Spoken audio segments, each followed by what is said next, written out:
শুনছো? খাটের নিচে 1 হাত জায়গা আছে, ওটা আমার জায়গা।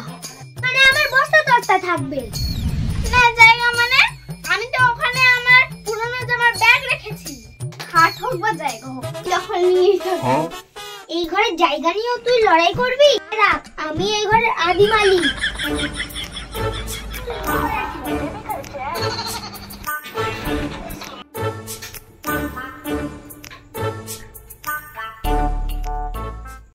হাতের এই বাদিকটা আমার। ওমা, তুই তো ঘুমাস এখানে সবসময়। এটা এখন জায়গার বিতর্ক না, খাটের বিতর্ক শুরু হচ্ছে মনে হয়। কাল থেকে আমি ফ্লোরে ঘুমাবো, তাও আপনার সাথে খাট চুক্তি করব। বিয়ে করে শুধু আমার ছেলেটাকেও না, আমার খাটটাও দখল করছে। আচ্ছা, তাহলে আপনি খাটে, আমি তাহলে খাটের নিচে, তাহলে আপনার ছেলে ফ্যানের ওপরে।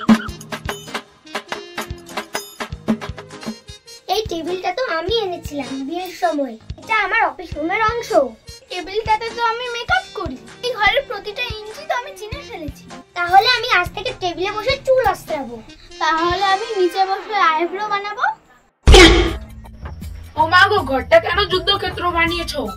এই ঘরের সোফা, খাট, আলমারি সবই আমি এনেছি, কিন্তু সব এখন আমার দখলে।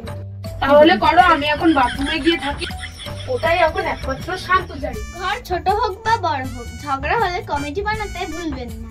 লাইক, কমেন্ট এবং শেয়ার করো। তোমার বৌমা বা শাশুড়িকে ট্যাগ করো।